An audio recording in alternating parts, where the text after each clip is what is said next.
Kad cilvēks uzbūvēja pirmo lidaparātu un pacēlās debesīs, radās jautājums, kā iemācīties lidot droši, lai neapdraudētu sevi un citus.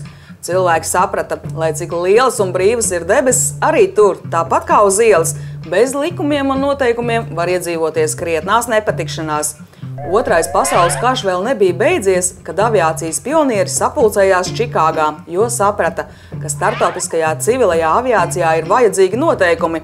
Viņi nolēma, ka katra nacionālā valsts ir atbildīga par to ievērošanu. Līdz ar to katrā valstī ir arī aviācijas drošību uzraugošā iestāde, bet pats svarīgākais – noteikumi ir saistoši pilnīgi visiem, kas grib lidot un pārvadāt pasažierus.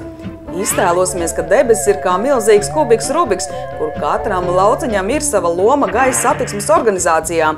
Gadu gaitā ir izveidota civilās aviācijas noteikumu sistēma, kas joprojām tiek pilnveidota, taču galvenie principi visā pasaulē ir vienādi. Īpaši noteikumi ir ražotājiem. Viņiem gaisa kuģi jābūvē tā, lai lidmašīna būtu maksimāli drošs satiksmes līdzeklis. Noteikumi ir arī pilotiem. Tie izdoti biezās pilotu rokas grāmatās.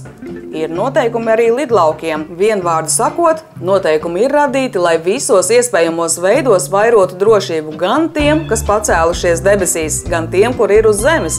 Lai mazinātu drošības riskus Latvijas civilajā aviācijā, noteikumu ievērošanu uzrauga Civilās aviācijas aģentūra, kas iekļaujas kopējā pasaules un Eiropas Savienības civilās aviācijas drošības sistēmā. Tās vadošie speciālisti piedalās civilās aviācijas attīstībā, noteikumu izstrādē un piemērošanā, pārstāv Latvijas intereses aviācijas drošības jomā startautiskajās institūcijās un veic uzraudzību. Aģentūras gaisa kuģu eksploatācijas daļas inspektori kontrolē gan mazās vienpilotu lidmašīnas, gan arī milzīgos pasažieru lainerus, kas vienā reisā pārvadās simtiem cilvēku. Lidlauku standartu un drošības daļas inspektori uzrauga, lai lidlauka atbilstu visām tiem paredzētajām drošības prasībām. Savukārt aeronavigācijas daļas inspektori seko līdzi tam, lai gaisa satiksmes vadības dispečeri, kuri gluži kā luksofori debesīs organizē satiksmi, darītu to prasmīgi, ievērojot noteikumus un instrukcijas. Civilās aviācijas aģentūra pārbauda arī topošo pilotu zināšanas. Tikai pēc tam, kad kandidāts aģentūrā ir nokārtojis eksāmenu, viņš var saņemt pilota licenci un kļūt par lidotāju. Aviācijas personāla certificēšanas daļas inspektori pārbauda pilotu skolas un apstiprina mācību programmu. Jāteic, Civilās aviācijas aģentūrā ir neiespējami nokļūt uzreiz pēc skolas sola.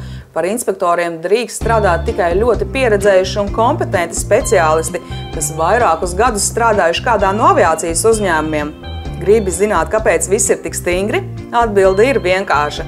Tāpēc, lai cilvēks, kurš lido ar lidmašīnu, gaisa balonu, deltaplānu vai vēl kādu gaisa kuģi, būtu droši, ka atgriezīsies mājās sveiks un vesels.